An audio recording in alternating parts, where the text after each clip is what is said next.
Welcome to Waking Up is Not Enough, Flourishing in the Human Space. Whether you awaken through meditation, spiritual practice, near-death experience, ingesting a mind-altering substance, or being born again, you still return to your messy life without any special instructions.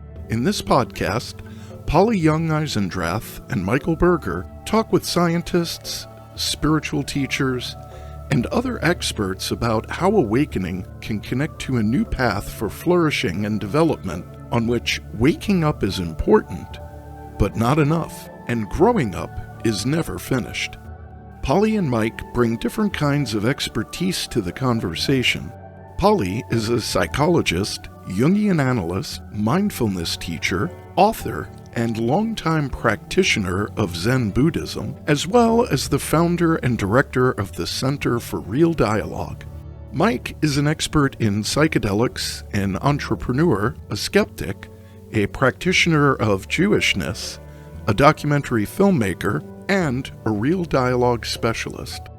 The Center for Real Dialogue produces and edits this podcast entirely through donations. We want to keep it available for free to our listeners. Our unique perspective needs to be supported by people like you. Please make a donation on our GoFundMe platform, introduce our podcast to family and friends, and support us on social media. We genuinely need the support of all of our entire community, and we're grateful for it. Are you coddling, canceling, or speaking freely? A conversation with Greg Lukianoff. Mike and I are thrilled to be speaking with Greg Lukianoff in this wide-ranging and timely conversation. Greg Lukianoff is an attorney, a New York Times best-selling author, and the president and CEO of FIRE, the Foundation for Individual Rights and Expression. Greg has been one of the leading voices defending free speech on college campuses and beyond. His work, including 2 co-authored books with Jonathon Haidt, The Coddling of the American Mind, and with Rikki Schlott, The Canceling of the American Mind, has sparked nationwide conversations about the future of open dialogue and civil liberties on college campuses. Together, we converse about how the erosion of free speech at universities and in media threatens not only democratic institutions, but also personal development, intellectual resilience, and collective well-being. We highlight the psychological and educational costs of censorship, cancel culture, and ideological conformity, while offering a passionate defense of viewpoint diversity, open dialogue, and the messy but vital pursuit of truth. Learning how to disagree in healthy conflict while speaking for yourself and listening accurately is more urgent than ever. If you want to learn about how to speak freely and authentically without coddling or canceling others, go to www.realdialogue.org, the Center for Real Dialogue, and sign up for one of our online courses. Some of the courses carry APA-approved continuing education credits for mental health professionals, and others are available just for self-study. Expand your skills and your self-awareness in support of open dialogue and mindful self-awareness.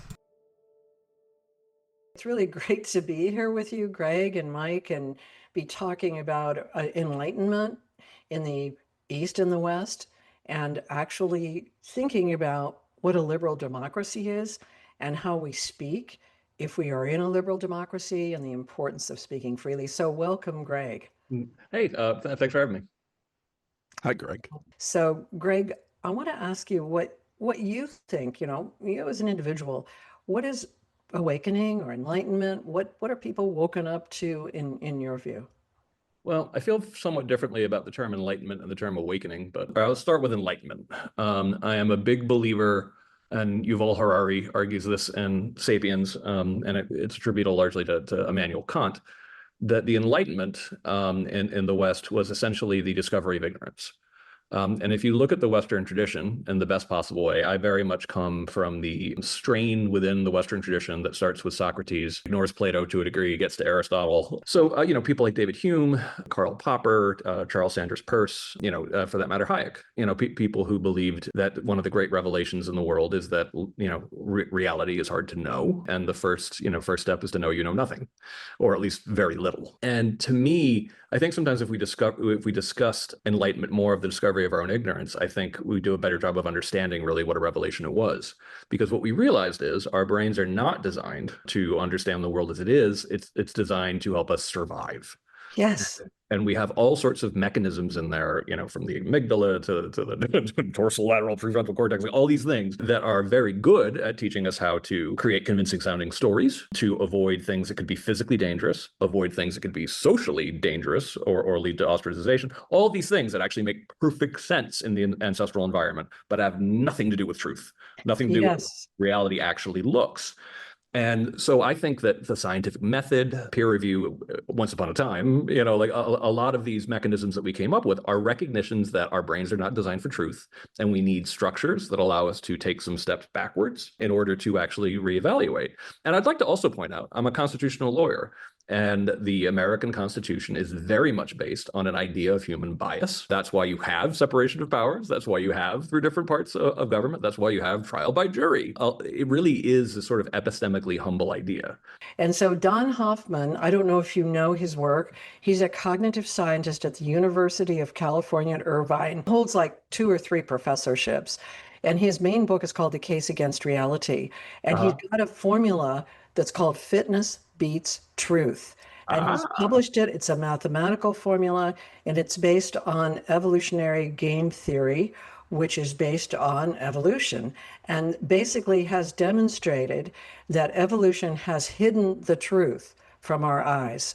And consequently, once we develop a sense of survival fitness, which we all have to get here, certainly, to get right here in this podcast. We believe that we know what's true, but it's based on our own individual survival and our survival needs. And so consequently, each of us, is coming with different confirmation bias and different negativity bias. And that's why we need some discipline. And he would say the scientific method is disciplined dialogue. And I would say real dialogue, which is what we're about at the center, tries to be like that. It tries to create an environment where people manage their subjectivity and take responsibility for it, rather than make assumptions that they know in advance what is true. So you're speaking here to the choir on this issue, even though, say, philosophically in the West, I might not be a fan of David Hume. I think I'm a fan of everybody else that you're a fan of. Why do you like Hume? Because of the materialism. And so being a Buddhist and a Buddhist practitioner, I would also say that the Buddha pretty much agrees with you across the board, except he would say the fundamental ignorance is the ignorance of what's called often the no self, that there really isn't something that's separating us from everything that is around us. That we create that separation. And I would say, as a developmental psychologist, 18 to 24 months, we develop self-consciousness, self-conscious emotions. We begin to separate out from our environment and form this self-referencing, which Harari eventually calls a belief in fiction. We abstract ourselves and so on and so forth. I just want to locate us to say, I think we're in the same conversation, but with perhaps a different chorus, and I'd like Mike to jump in there too, because Mike and I have been talking to Don Hoffman together. And Don Hoffman is somebody I'd strongly recommend that you at least look into The Case Against Reality or his TED Talk, which is the illusion of reality. But go ahead, Mike. Well, it sounds like you've already anticipated or intuited the conclusion, which is that truth doesn't have survival value. It's about fitness. And that separation, in one sense, we may be jumping too far ahead. So I guess we usually start by talking about what is awakening, what is enlightenment. And I think you were sharing how you perceive the distinction between those two, and then the philosophical history that brings you to where you are now. What is that distinction then with awakening. How do you perceive that? Awakening is always a term that makes me more uncomfortable because it has religious connotations in the West in a big way. And oftentimes it is the idea of awakening to a new totalizing certainty. And I feel like that's kind of distinct from Buddhism, which I also studied, but I practiced it a lot more in the sense of meditation. And I think like the at least from the practice of doing that, you get to see like what a mess your your mind is, like pretty up close, and it's fascinating, absolutely fascinating process. So I think that process to sort of enlightenment awakening can be like, whoa, this is much more complicated than I thought. Whereas awakenings in the West are generally, this is much less complicated than I thought, and it turns out there is one truth, there is one simplicity, there is one thing to refer back to.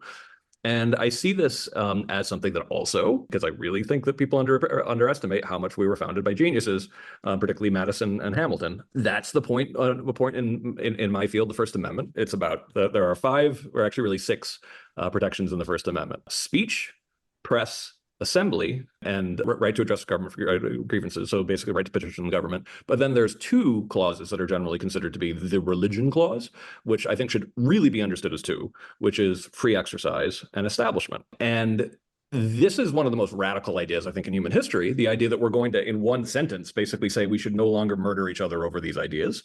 And it's an attempt to try to get some of the establishment clause. The free exercise is the recognition that you're allowed to have these beliefs. The establishment clause, to me at least, is a little bit of a recognition that, and you can't impose these on everybody else. You cannot impose your privately held certainty on everybody else. So I associate awakening with philosophical certainty, and it definitely, when people started using the term woke, for example, as a positive compliment to themselves, like it always made me profoundly uncomfortable because to me, it's always this idea of I've had a revelation and I now understand everything, which is never really a place you get to. That's great. Yeah, I was going to say that's beautiful. How I found Polly was she had an interview on YouTube with Ken Wilber, and she was talking about stage theory, developmental stage theory. Polly's background was she worked with a psychologist here in St. Louis at Washington University who developed a measure of developmental stage theory. So it has to do with, so for example, when the infant is born, it hasn't, like as Polly was saying, right, there's no sense of self-separation. Then it becomes a self-centered self. Impulsive, and you go through stages of development, which has, I believe, it has direct implications for what you're trying to do with language and free speech. So at each stage, people will hear what you say at the stage they're at. Yeah. So if the majority of Americans are at the conformist stage, their values are about belonging. Yeah. So threats to their belonging feel like they're being murdered. They're being attacked at that level if you're going to remove their belonging, which I believe is directly related to what you just shared about the woke. Yes. The wokeness in culture. I have the truth. I mean, it's very similar to wherever we have fundamentalism in any guise, that's another form of fundamentalism. Absolutely. My reality is superior. My truth, you must accept my truth as the only and the valid truth. Yep. So going from conformity to conscientious conformity, to being autonomous and developing my own sense of ethics, way of being in the world, beginning to anticipate an understanding that people have different perspectives, that we inhabit different realities, different models of reality. So one of the challenges, I think, is how do I learn how to speak to people at different stages? Because one of the findings is I can only hear at the stage I'm at. So if I'm a conformist and I'm speaking to somebody who's talking about how you're the author of your own reality, that does not land. Because they're in a different reality where it's the socially constructed reality is where they live. They can't hear the message. So it complicates communication. And then I'm going to throw a wrinkle in, which is Orwell's essay on politics in the English language. Yeah. That we've lost the ability, or it seems that as the educational system has not shifted to adjust to modern realities, we're not teaching clearly how words have meaning, and that shared sense of meaning and definition help to create the political reality we live in. Yeah. So, like, and I'm going to throw this out there and then I'm going to stop, but I just read a quote from our vice president. I don't know if you saw this. We're not at war with Iran. We're at war with Iran's nuclear program. So, I mean, this is a perfect Orwellian tactic. So we're using military force against another country, but we rebrand it so the public doesn't question it. Yeah. And Yeah. so how these words and the way we speak and the stage we're at shape our collective reality. And if the majority of Americans are at conformist or even conscientious conformist, and you only have a very, and these are validated measures globally, culturally, language independent across the globe. And there's very, very long-term measures of this, actually. So the majority of Americans, maybe 95%, never get beyond conscientious conformity. So when we're speaking about people who are, let's say, sovereign, or people who believe they're autonomous, that they're making up their own rules independent of the social context, we're only speaking to 3% of the population, and the majority cannot hear what we're saying. Yeah. Well, I would even say that here's the problem, and this is the problem with free speech too. I mean, I want to return to that, but when this idea of uncertainty is deeply embraced, as it is by Donald Hoffman, as it is by the Buddha, because that's what you do awaken to, is that you don't know what you think you know, etc. As that is deeply embraced and people become more, let's say, psychologically, cognitively, emotionally mature, those individuals are able to accept diverse perspectives. And let's say all of us are able to validate diverse perspectives, recognize that dialogue, negotiation, and so on would have to function in order for democracy to function. And so we accept that, we endorse it, we try to practice it, but we're in a minority. And of course, originally with the Constitution, it was a hegemony of white men who were fairly well educated and privileged that created that. Go, I say, go, guys. But when you let everybody else in, it's a different circus. And so that is a complexity that I don't know how to solve. And even when J.D. Vance says whatever he said in the quote, I'm not sure what he means, because I know that the language he's using might mean an A or a B or a C. And so I'd want to find out, talk to him. And all of this complicates the issues of those protections, which I thought you stated very well. And also, I think they're very valid, and I think they are genius, and I think they are developmentally very advanced. And so my mentor, teacher for my doctorate was Jane Lovinger. And so this is Jane Lovinger's sentence completion test. It's called the Washington University Sentence Completion Test. It's been used all over the world and now is able to be scored through AI, I found out, and there are AI versions. So we could probably give it more easily now. What it does show, and it shows, as Mike said, pretty uniformly, it's difficult for human beings, ordinary human beings in any social environment, to reach the level of complexity that the three of us are talking about. And so that creates these tremendous problems for discourse. And yet the protections that you've been working on free speech are fundamental. No matter whatever else happens, those protections absolutely have to be in place, or there's no room for this development. Like, yeah, it's great to live in Singapore, but there aren't those protections available unless you're behind a closed door. And so, I think we're throwing in a lot of complexity here at the beginning, but that's why we have you here, so that you could figure it all out for us. But, we'll get it by the end of the... Yeah, we'll get it by the end, and then we can let everyone else know, and they'll be too. History. Yes. So,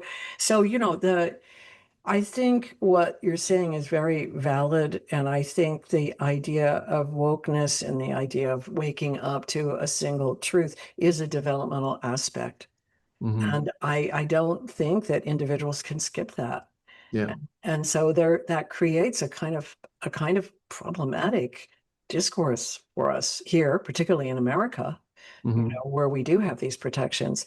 And what I would like to turn to is the educational environment, because that's where you've done a lot of your work. And your Coddling of the American Mind, I read the moment it came out. Absolutely, the moment it came out, because, you know, it's like I've seen half of Middlebury College in psychotherapy. No, I mean, it's not really true, but I've seen a lot of people from the faculty and the administration there, and I knew exactly when it happened, what happened with Charles Murray.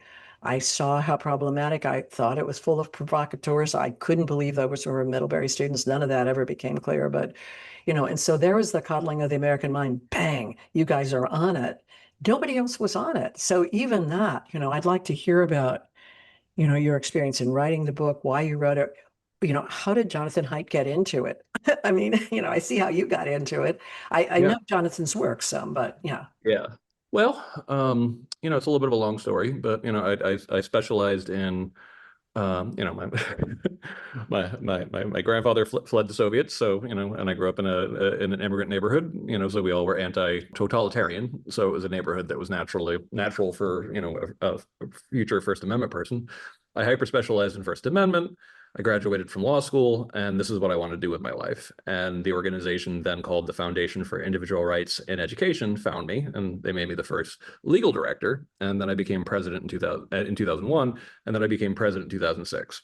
And I would say the first 2 years of being president of FIRE were probably the hardest of my life for all sorts of reasons, both personal and professional, that I won't bore you with. But by the end of it, I had a mental breakdown. And part of it was being in the culture war all the time. It was just exhausting to have a situation where, you know, literally conservatives would try to fight me at the bar for one case, and the girl I was dating didn't want to, was really angry that I was defending Republicans sometimes. And I was like, this is great, but I believe in doing all of these things. And by the end of it, you know, like I had a full-on breakdown. I was hospitalized and the whole thing. And at the time, by the way, I was studying Buddhism. I was going to meditation and all that kind of stuff, but I was just a little too far gone, you know, and I had to, you know, I had to be hospitalized. But in the process of recovering, I got a CBT therapist in New York City. Also, didn't help that I was in Philadelphia, a place I find very lonely. And I moved to New York, and I got a Buddhist CBT guy named Jonathon Kaplan. And it really changed my life. And you know, Buddhism, CBT really, in a lot of ways, is, you know, the codification of a lot of Stoic thought, which has a lot of sort of overlap with Buddhism, although a lot of differences as well. And it really changed my life. And meanwhile, since I was defending free speech on campuses, I was like, okay, so if it will make you miserable to engage in cognitive distortions, like overgeneralizing, catastrophizing, and believing everything is only zeros or ones, binary thinking, emotional reasoning that I feel something, therefore it must represent something going on in the real world that is exactly as I understand it. All of these are lies to yourself and exaggerations, but we seem to be teaching that on college campuses. The administrator, or even worse, in teaching it, modeling it on college campuses. But from 2008 to about 2012, I wasn't seeing a lot of evidence that students were doing anything other than rolling their eyes at the adults who were trying to tell them to worry more. 2013, right at the end, 2014, students were hitting campus in large numbers, really believing this stuff, believing that they would be harmed by words, they'd be harmed by the mere evil presence of people they didn't agree with being on campus, that they needed things like trigger warnings, which, by the way, like just like Haidt and I predicted, there's been like more than a dozen studies of things. They do not help, and they'd actually make a lot of things worse. Very predictable, if you understand that, you know, hiding, you know, basically telling somebody like, you should be more worried is not actually going to calm you down. And so I brought this idea, you know, like basically when I observed this to my new friend, Jonathon Haidt, and I brought it to him in part because I'd read his first book, Happiness Hypothesis, which I still love. And in it, he talked about Buddhism, Stoicism, and CBT. And I was like, you're the perfect person to talk to here. And to my joy, you know, he was like, want to write something about it? I'm like, yeah, you're like my hero. Absolutely. You know, I want to write something about it. So that led to Coddling the American Mind, the article, which came out 10 years ago this year, actually this August.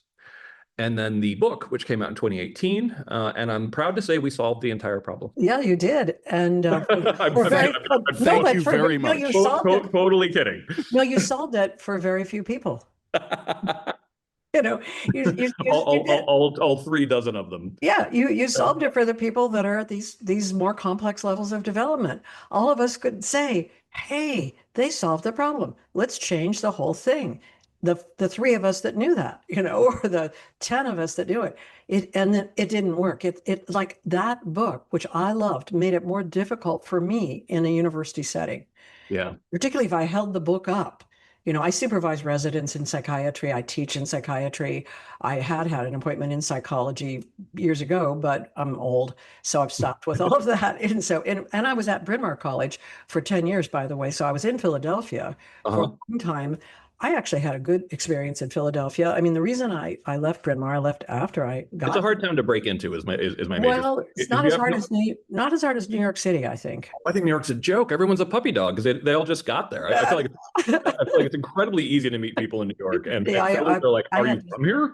Yeah, well, I just had the Oh, opposite experience. And I mean, in Philadelphia, I found like the sort of multi-ethnic, multiracial, underlying Quaker thing was appealing to me. sure. And I just kind of rushed right into it. But however, the faculty at Bryn Mawr would get into these entangled debates over the three pencils that we were talking about, and Yeah, that would go on for weeks and months because they have a consensus model, and because it's Quaker.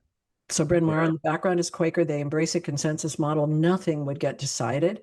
And eventually I was sick to my stomach in these things. And I think like, wait a minute, I'm also a psychoanalyst. I could work for myself. And I yeah, really did. So, it's like I didn't have a full-blown emotional breakdown, but there was a way that I was driven crazy by intelligent people who could not talk to each other. yeah, And it would be brought to tears because I loved my students and I even loved our faculty.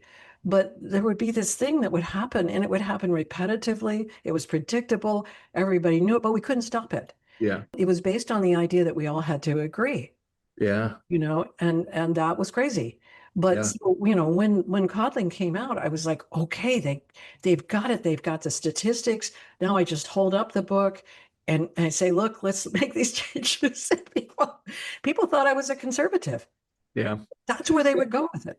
Well, in my more recent book, Canceling of the American Mind, in that book, I talk about the way we create rhetorical fortresses and ways to not listen to each other. Oh, thank you. And one of the most effective ways, both on the right and the left, by the way, is simply to label someone as, if as right wing, or fascist if you really hate them, or far right if you extra hate them.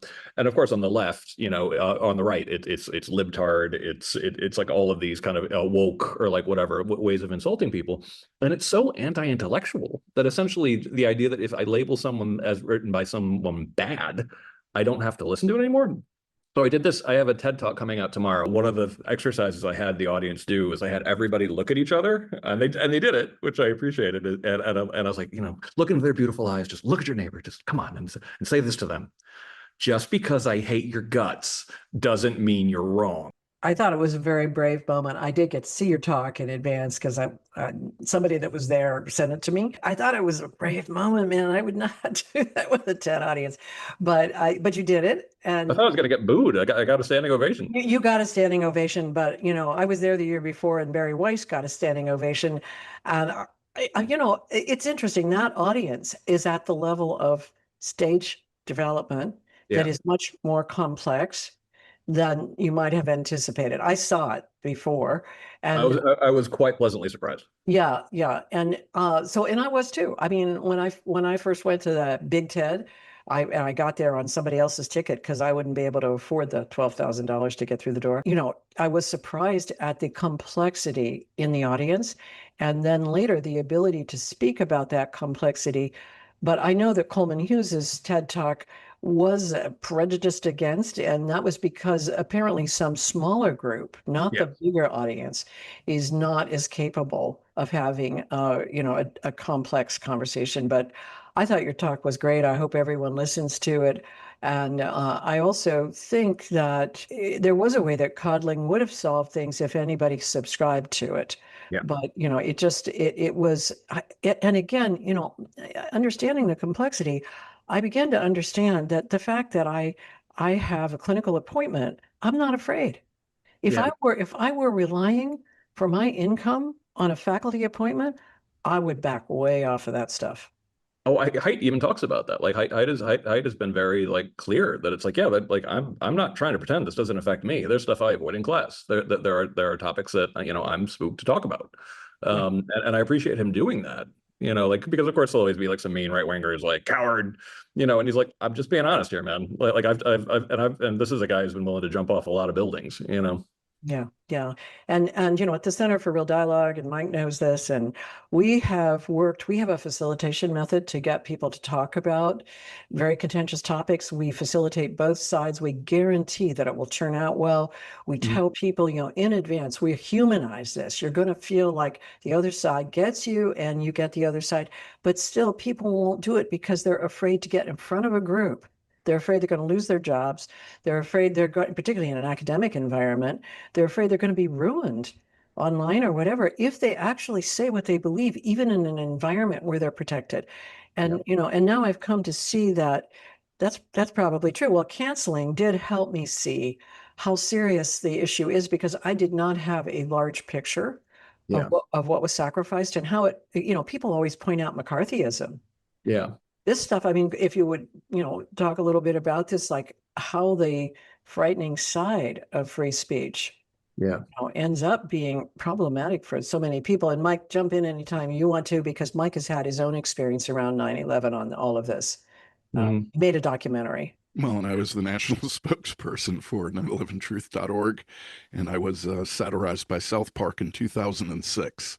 Mhm. So much of what has spread culturally, I got to see a snapshot before the whole thing rolled out, so to speak.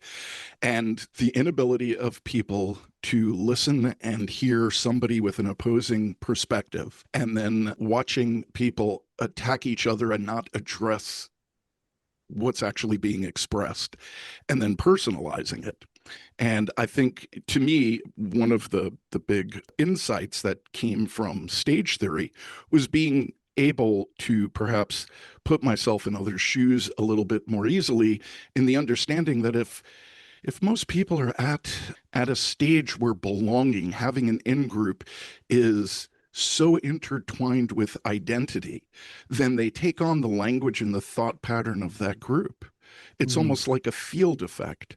So I guess, or a different way to put it, if I look at the country as a whole, it's as if the country as a whole is an adolescent getting ready to leave the house. Mhm. That's kind of, I guess, in a way of looking at where we are right now. Mhm. When I see public discourse, or I had a perfect example of this happen to me last week. And the short version was, I went out to breakfast in Denver, and I'm sitting at a counter in a diner, and there's a young woman 2 seats over and another woman who's probably about 42 seats over from her. And I noticed that the woman next to me, she's like 20, has a conference badge. And we start talking, and I ask her why she's there. And the other woman is listening to us and asks if she can join us. And then I'm listening to the two of them, in effect, compare their views of the world with each other. And they're really having a very open, honest conversation with each other. They don't see the world the same, but they are able to speak and listen to each other. And then the older woman says to the younger one, I really feel heard by you. Mhm. And she acknowledged it. And then I'm not sure the moment where something shifted, but somehow the young woman brought up, quote, her parents are lefties. Mhm. So she sees herself more as a moderate, and then says, well, I don't trust anything the government says. I don't trust authority. Then the two of them go into, I guess we're conspiracy theorists because they don't trust the government. That was the next step. And Mhm. then the older woman basically attacked the younger woman and I. And so the two of us had finished eating. We stepped outside. She went back to the conference. And about a few minutes later, the woman walked out and came up to me and said, I want to apologize for my behavior. That was totally inappropriate. I'm going through some stuff. Mhm. And then I asked her, and then she said, it's been bothering me. I said, what is it? And then I just stood with her as she unloaded emotionally what she had been going through. And she and her mother had just had to decide to let her sister die. Ugh. And she was very, very angry. And then she said, I'm very intuitive and I don't feel my sister. And then she just broke down and started sobbing. And I held a perfect stranger for 5 minutes in the middle of the street. And then she took off her sunglasses and looked at me and wiped her eyes. And she basically said, who the F are you? Mhm. Like, why are you wasting your time listening to me? That's what she literally said. Mhm. And I said, Perhaps it's because you needed somebody to hear you, and I'm a perfect stranger. When you walk away, you don't even know who I am. I don't know who you are. So whatever it is that you need to feel in your body, if you feel safe, feel it. And basically she kept apologizing for having negative feelings. And then once she had gone through like sobbing and sobbing and just being held, she looked at me, took off her sunglasses, and said, I think I'm ready to go back to my husband and my 3 children. And in that moment, I realized that that kind of connection, just being able to witness somebody, whatever they're going through, and to not get defensive or offended. Like one of the things when she apologized, I said, I accept your apology. And she goes, no, I feel so bad about it. And I said, well, I didn't take it personally. I figured you were going through something because I know who I am. I know I didn't say anything that was intended to offend. And so in that little micro moment, I had this dawning realization that just being able to bear witness to what's happening has become so difficult for us because we're entrained to find enemies and to find where we disagree and to not tolerate difference viscerally.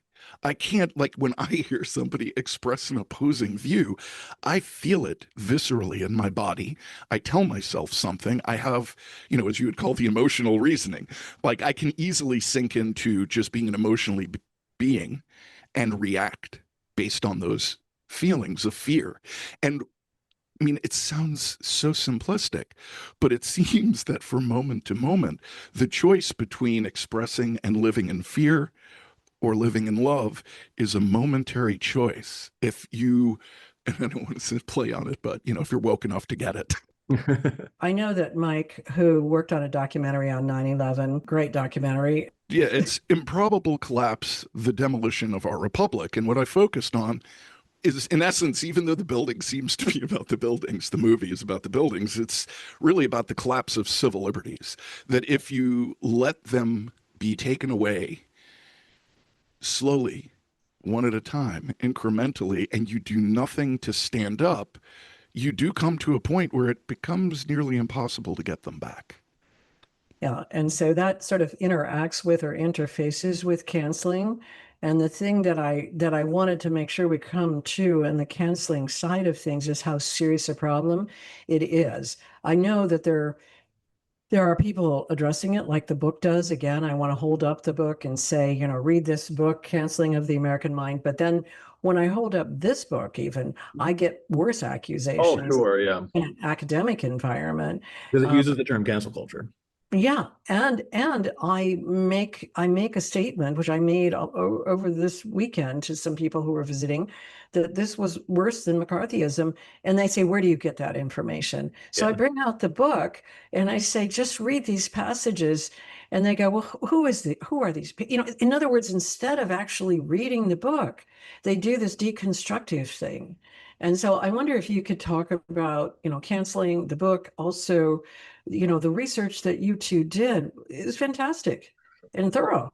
And I want to be clear here. We're saying that it's worse than McCarthyism on campus. There were a lot of people fired from government, for example, particularly gay people who were fired during the 1950s on the idea that they could be security threats. That's actually called the Lavender Scare, which is something that was very well covered in Jamie Kirktrick's Secret City, which I really recommend to everybody. But when it comes to campuses, I mean, 1 in 6, and this wasn't research, that just me and Rikki did. It's the research department at FIRE, which is world class. One of the things that we did was a massive survey of professor opinion on, or of like how they'd actually been treated over the past several years, and 1 in 6 said that they had actually either been investigated for their speech, or threatened with investigation for their speech, or actually punished. And it's like there is no even vague historical parallel to numbers like that. That's insane. That means everybody knows someone who has been, threatened with punishment or punished, on campus, or is just 1 degree of separation away from somebody. 30% said that they've been told not to research controversial topics, as if the lack of viewpoint diversity in higher ed wasn't enough to insulate it and make it conformist. They need all these additional steps on top of that, and we know that we only know a tiny sliver of the cases where professors were targeted, or particularly when we know that 1 in 6 number were targeted or punished. But, McCarthyism was about 11 years. We've been through about 11 years of cancel culture. I talk about it starting in about 2014. And, we know of more than 1,200 professors who were targeted and well over 200 who were fired. And I always make the point that we had a similar survey during McCarthyism, and we found about 62 communist professors were fired and about 100 professors overall in the largest survey done at the time. And so it's like, yeah, it's about 3 times as many communist professors, twice as many that we know of, again. And we even have had the example of the question that was asked during McCarthyism, and even just in people in social sciences, have you toned down what you've written in light of the political climate? And in social sciences, the one that you'd most expect to be affected by this, it was like something like 9% of professors said they had. And I want to be clear here, that's really bad. That's almost 10% of professors saying that they're self-censoring. Like, that's not a good number. That's a disastrous number. I think the number that we got, and we expanded it to every discipline, and you wouldn't expect this to be across every discipline. You definitely expect that number to be lower than 9%, because it's like, why would you be toning it down if you're not in social science? And we got something like 35% of professors saying that they are.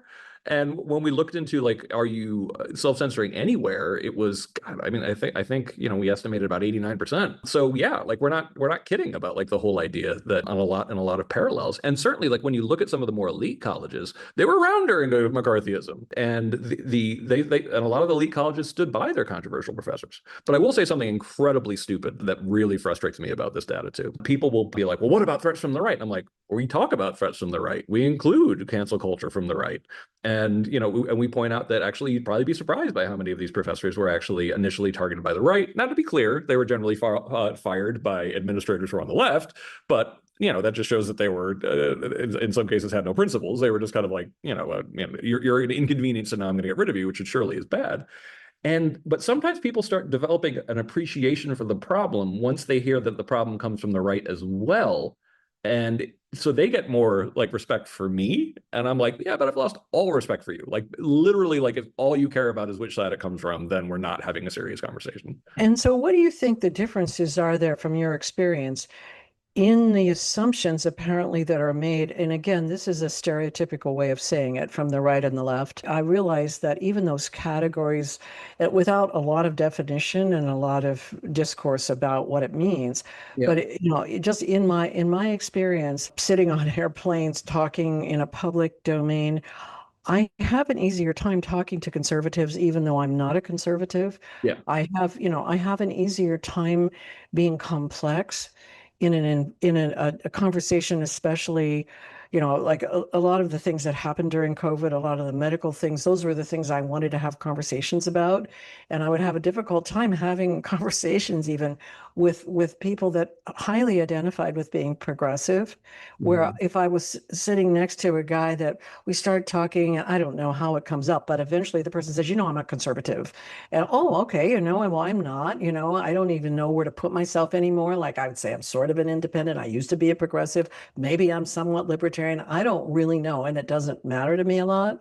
But I just noticed over time, there's something going on, and I don't know how to cognize it. I could say that perhaps progressive ideology is at a later stage of development than conservative ideology, possibly. I'm not sure, but there is a moral superiority there. Yes. That I feel is maybe both contagious among progressives, but also extremely destructive. And there seems to be no self-awareness of it. Yeah. Or very little. And so I wonder what your view, or how did this happen? I just don't get how all this happened. Oh, well, coddling the American mind. The whole point of it is to try to figure out why this generation was so much worse for free speech and for mental health. And we spend the whole book trying to figure that out. We definitely think social media was an accelerant, but there were pre-existing problems that were very much entrenched by the time social media sped all of these problems up. It didn't create them, but it sped them up for sure. So when it comes to threats, one of the ways that we quantify this, is in our research, is whether or not the threat comes from the right of the professor or from the left of the professor. And we do it that way because if you were to just try, to try to figure out where the professor themselves is politically, it's pretty hard, for one thing. You'd get it wrong all the time. And it would also almost inevitably make it look like the only people who are really under serious threat are people on the left, because that's basically everybody in academia at this point. Like how few conservatives there are in academia is really kind of remarkable, and it kind of skews all the numbers. But it's a lot easier to tell, like if you're making like an anti-affirmative action argument or a pro sort of like transgender argument, like what direction you're getting pushback from. Like that's a clearer standard. And definitely, you know, we found that a lot of the threats from the left generally come from administrators and students. Basically, it comes from ideology on campus, and sometimes professors as well. It comes from ideology on campus. The threats from the right oftentimes come from, you know, the middle and center left as well. You know, are usually like someone says something that is, you know, I'll even say like that I consider kind of offensive. Like someone, like we had a case where we defended the professor rightfully, but you know, he was saying that basically, you know, more cops need to get killed after George Floyd. And I'm like, I can understand why people be offended by that. Absolutely protected speech, but I wasn't exactly surprised that there was suddenly, you know, a big movement to get this person, you know, in trouble. So that's kind of like the way that dynamic comes. And generally, threats from the right come from off campus, but they're enforced by administrators on campus who are generally are left leaning. So that's another way to look at it. And I always make the point that if administrators were really good on free speech, none of this would be an issue, because they'd have students coming to them and being like, nope, sorry, no, we're not doing this. And they'd have, you know, donors and people off campus saying, fire this person. Like, nope, can't do that. In some ways, it would be a much simpler response. You know, like it would make their lives a lot easier to consistently fall back on that response. But they don't. But yeah, I knew, since we talked so much about rhetorical fortresses for canceling the American mind, I got pretty depressed and anxious, you know, as the book was coming out in 2023. Because I knew that it would just be, after killing myself, you know, me and Rikki, like writing this book when I didn't have time to do it, which is kind of like all my books, it will just be written off, you know, by people who really badly need to read it. I will say that October 7th, one, was terrible for sales of the book, because the book came out like the following week, but it did help bring on some people who otherwise would have been critical of it, because we were pointing out so many things that really exploded on campus after October 7th. Maybe that's a good place to go also, but I want to take a step back for a moment, and let's go to October 7th then, because it made a change in my mind as well. The University of Vermont, where supervising a psychiatric resident who turned out was Israeli. I did not know it.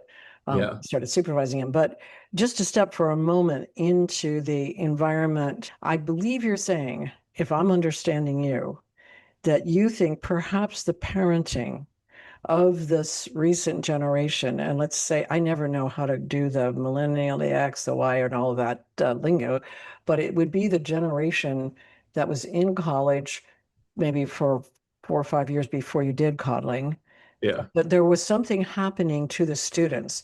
And you think perhaps this is where this sort of dehumanizing ideological stance rests somehow. You know, there's a sudden kind of weird shift for college students. They're no longer interested in peace and free speech, and they're no longer backing all the things that I thought they'd always kind of back, you know, that would be kind of liberal education, particularly in the good elite colleges, you know, where, oh my God, you pay so much money to go. And suddenly that's shifting.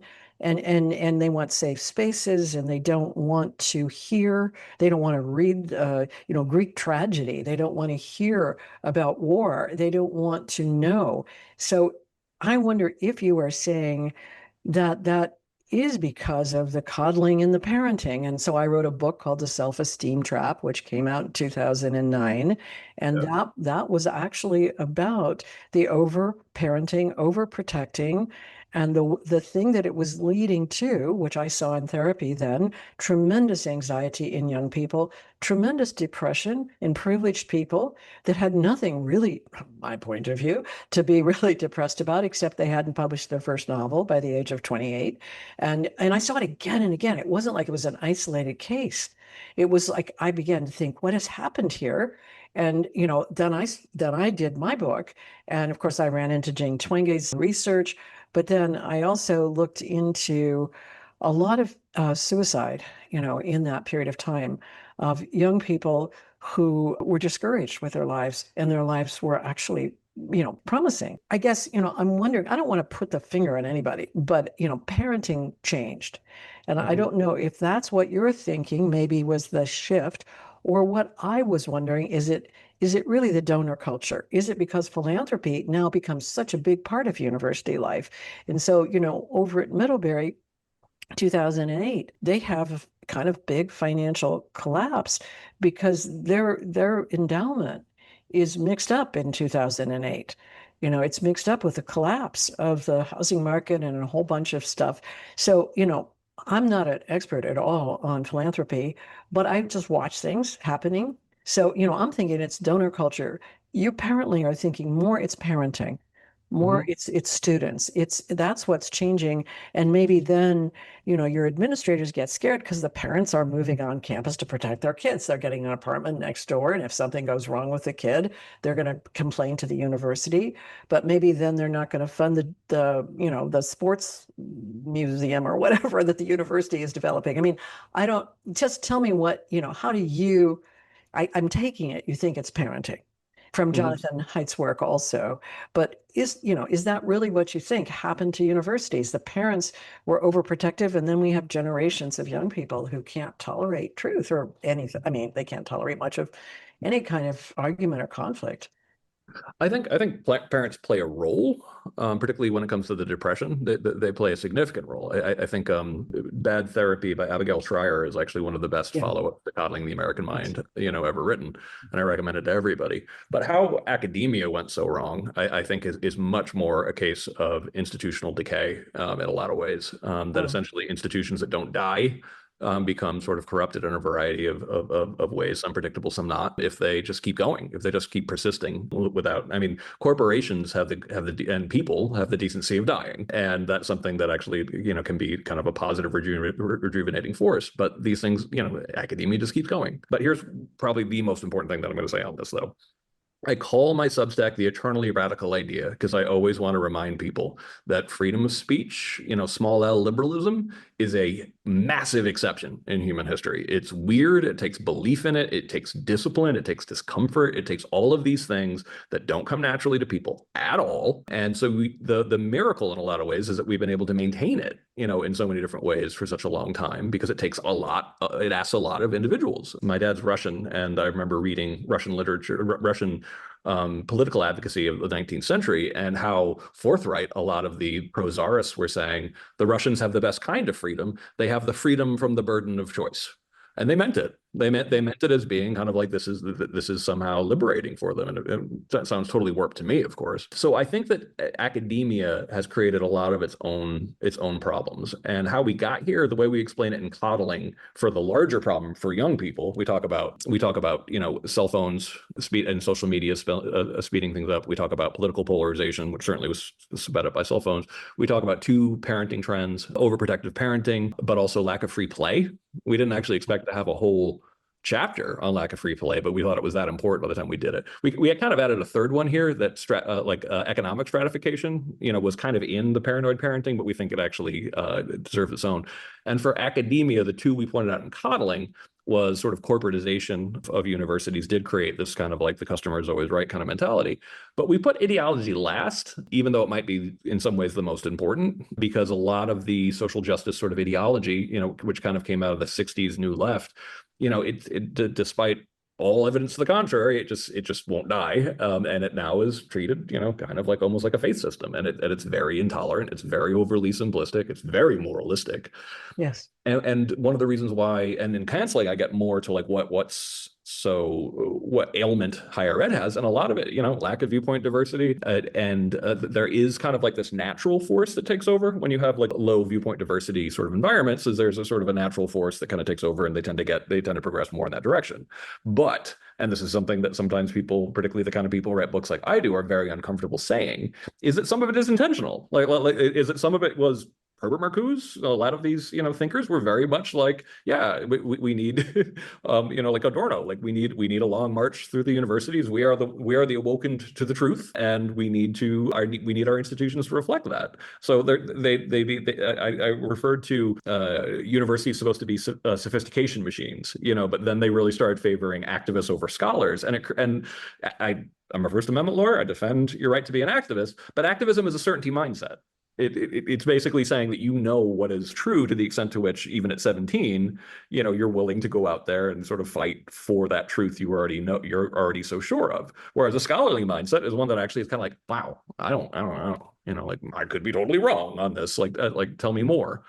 So I think Yeah. there's a lot of things wrong with higher ed, and right now, I'm also concerned with some of the attempts to fix it, given the way that they're done. But as far as like how bad I think how much the institution of higher ed has contributed to our problems, I see, and even when it comes to the K through 12 stuff, by the way, a lot of the stuff that they're learning that's so dysfunctional comes out of education schools, which are especially dysfunctional overall. I always like to be clear, lovely people. I know a lot of people who got their education degrees, but it's completely non-empirical, ideology that kind of gets taught to my 7 and 9-year-old. Well, I want to just put a mark on the thing or whatever, check mark on the ideology issue, Yeah. because, a lot of what you've said and a lot of what Mike was saying earlier has to do with this level of development, stage of development. And yes, in a 17-year-old, one does expect this kind of conviction of truth. I know what's true. I was, definitely on that when I was 17. I would expect it in any sort of kid who is raised in an environment where they can think for themselves some and so on, because it's a stage of development. It's where it's where essentially you're very aware that your identity is somehow constructed differently than another's. So between about 11 to 14, that starts. 14 to 18, it sets in. By 25, you're done baking. And at that point, where you are developmentally is usually going to be just past conformity if everything has gone well. And now you're let loose into the world. Are you going to develop further? Or are you going to rest there? Because if you rest there, you will gradually believe that your position is morally superior. And so, it's a matter of finding leaders, teachers, influencers who are beyond that point to shake up the environment. Now, somehow the university stopped shaking it up. And I think to some extent that had to do with parenting. I think to some extent with donors. And, it's interesting that you said, of course, individuals die, and the postmodernists died, but their influences don't seem to die. They seem to live on in universities. But then, of course, in Substack, there's this question like, is Harvard dead? I don't think so. But, Harvard is a corporation. Yeah. And, and they haven't been doing well in terms of meeting their brand, which is supposed to be liberal education, really. They do need to be done, or they need to be whatever, but not in the way that it's been happening with the Trump administration. I don't know if I want to get into that, because a lot of people do, I think, know a lot about that. What I've come to see from, I have a Substack called Know Thyself. Several other people have that same Substack with the same title. But, Oh, I didn't know that. but what I was interested in was the Greek idea of know what it means to be human. We are mortals. And not only do we die, but we know we will die. We are the only beings here that worry about that. And that creates for us a sense of time. It creates limits. It creates constraints. And we don't like that, because we're also, wanting to survive. But when we know what it means to be human, then we know we have language. We have language at a level that no other mammals do. And so there is a way that we need to learn how to use this and to work with the human emotions so that we don't kill each other, because we have that option. And even though, as Harari points out, we haven't taken it largely as Homo sapiens, mostly we've been killing. We're very aggressive. It's by our nature. And yes, free speech then was an incredible step to take, an experiment. And I think to make that experiment work, it's going to take a lot more than what we've been doing. And, I'm not sure that I understand it. I'm doing my part. I'm trying to really put it out there that this free speech thing is at the bottom of finding truth. And truth makes people more comfortable. I mean, I don't mean comfortable in the sense of, you make more money. But what I mean is that there's a visceral aspect when you have the sense that you're getting towards truth, or people have integrity. And I can say this because I work with people all the time. There is a kind of breath out. Oh, thank goodness.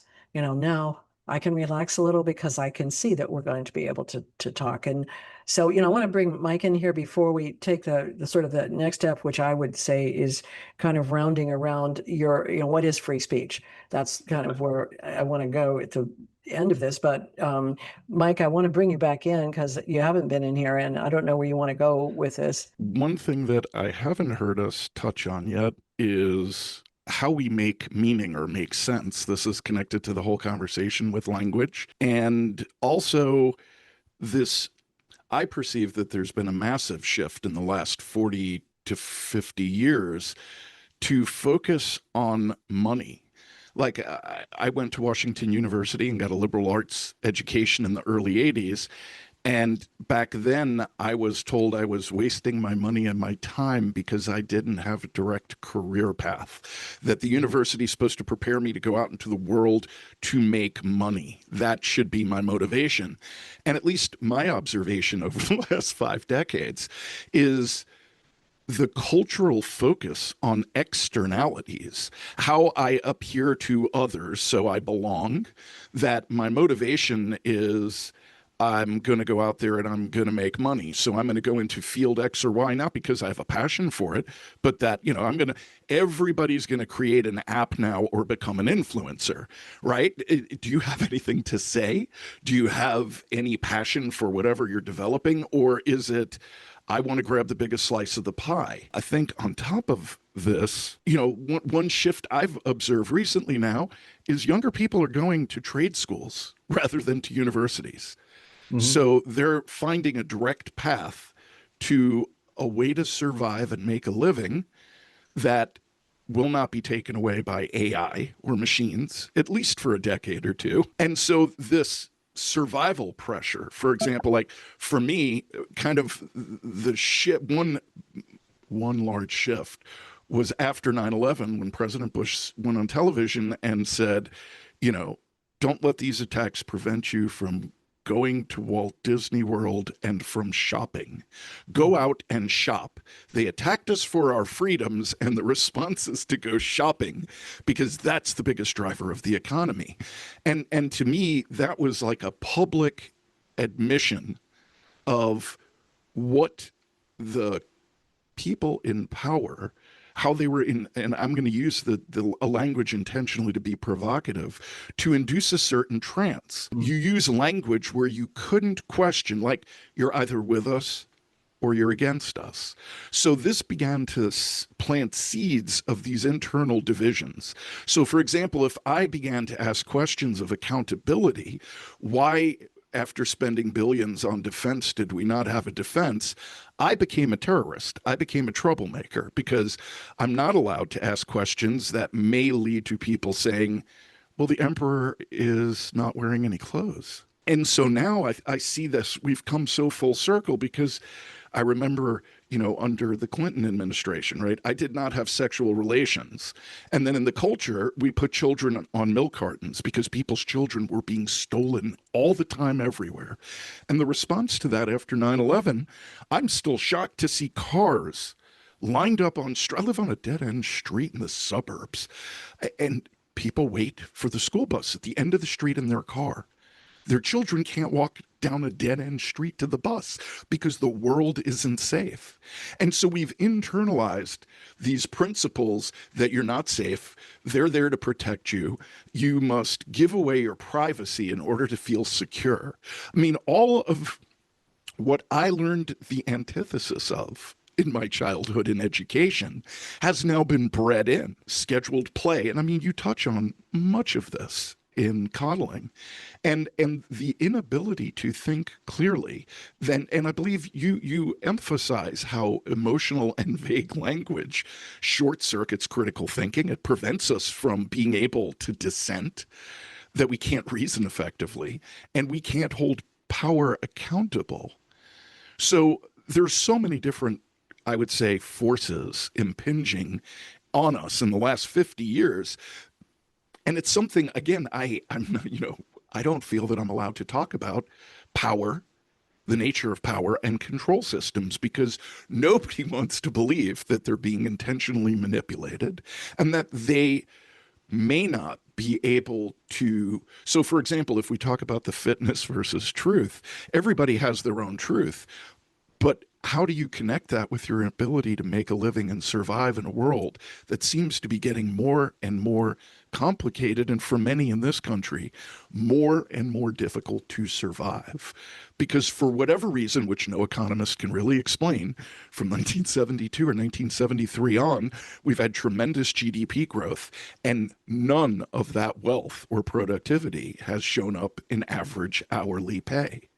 So we had higher and higher expectations given to us by the media, then social media, where you see people living a certain lifestyle and you aspire to it, but there's no connection to any work or discipline that can get you there. There's magical thinking. I'm going to create an app, I'm going to become an influencer, and I'm going to take the shortcut. And I think part of this is related to coddling, to a failure of the educational system to deal with the realities on the ground, to have not kept up with the nature of the changes of the structure of our economy. Going from a manufacturing country to a service economy, and now faced with the potential for AI to replace white collar jobs, like they're coming for accountants, lawyers, they're coming for doctors. I mean, AI is here. What futurists have talked about for 6, 7 decades now is now imminent. We're watching this happen daily.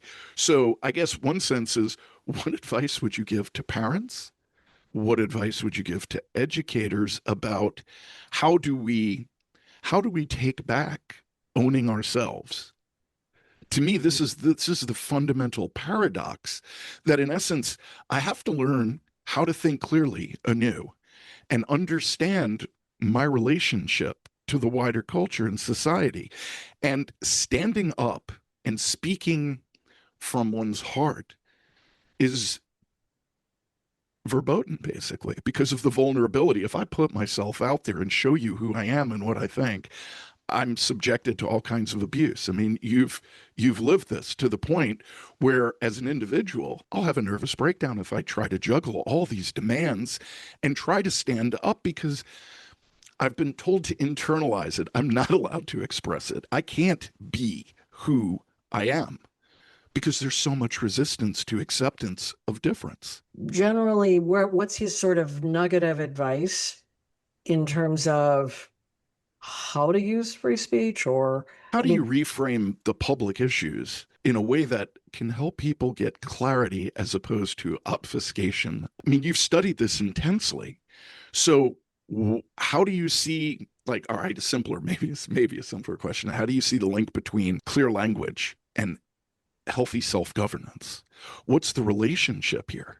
And do you have any recommendations for what changes may help us think more critically? So I wish I had something simple related simply to language, but I don't. I think that basically we are at a moment of institutional decay in K through 12 and higher education the way we do it. I think that we have institutional decay in media, and I think we have institutional decay in who we call our elites. This is a funny discussion that I have with Jonathon Haidt, who's a dear friend, but he will sometimes point out that, like, every society has elites and elites are necessary. And I'm like, I don't deny that. I'm just saying the ones we actually have, I have the issue with, and the way we're educating them, I have an issue with. So I think we're actually in the crisis now. I think we are in a sort of institutional and political crisis that I don't know. And I'm humble enough to say, I don't know how it's going to end. I don't know where it's going to turn out, but I think it's probably going to get worse before it gets better.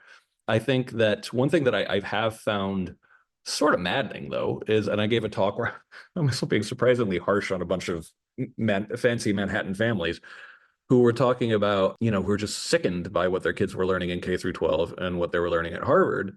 And I was like, and you feel helpless in front of this? Like, these are very wealthy, powerful people here, but you nonetheless feel that you have to send your kid to a fancy boarding school in Manhattan, and you have to send your kid or try to get them into Harvard or Stanford or Princeton or whatever. And I am like, that's nuts. You have the power to start new institutions. You have a moment where there's enough people in this room to start a really high quality educational program that would be much more independent, that would be much more empowering, that would be much more capable of producing real and original thinkers than any of the schools that you feel that you have to send people to. So it's this kind of fatalism that we're stuck with the institutions we have, and we all have to participate, particularly in a moment when technology, is creating real opportunities for things to be clear, to go disastrously, but also potentially to go well if utilized, wisely. It doesn't, and of course, if I'm presuming people are going to use technology wisely across the board, then I'm always going to lose that bet. But if you believe that some people will use the technology wisely, then actually that's a much safer bet.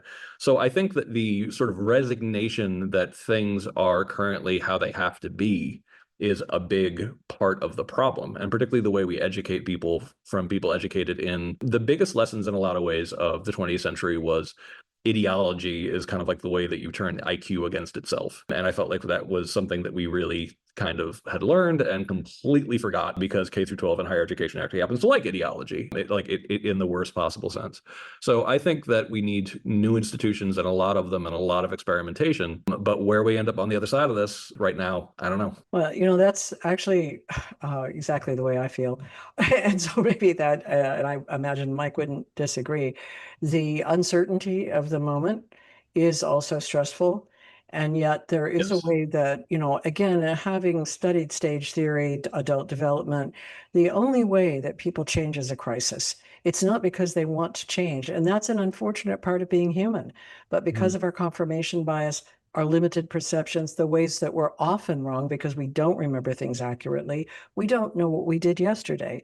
Because of our nature, we often learn only when we can't any longer use our confirmation bias. And so, it's maybe we're there. I mean, I hope it doesn't get a lot worse to make the crisis. I fear that it could, with everything that's happening. And we didn't really get back to October 7th, but there was a way that October 7th shifted some gears at universities and shifted some gears in academic, let's say, groups.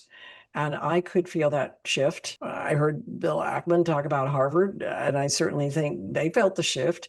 So in a certain way, that crisis, which is a terrible, awful, not to be wished for crisis, has also created some opening.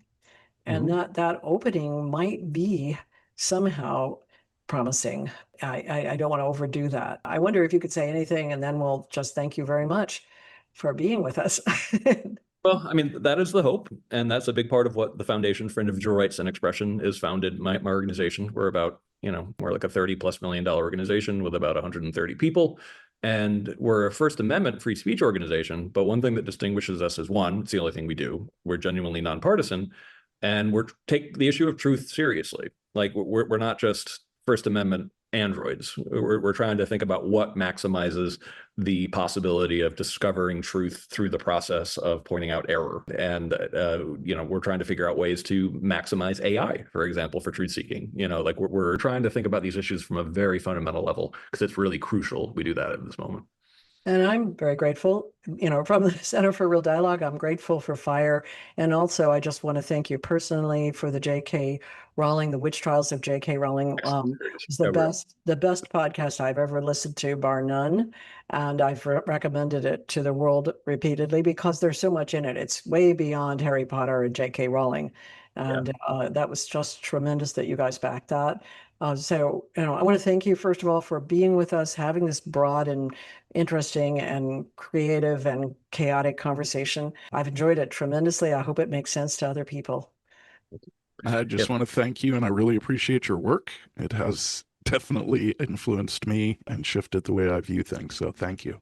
And thank you for standing up for the most difficult thing, I believe, in this time is to stand up for free speech, because everyone's coming for you when you do it. There's no safe island to do it from.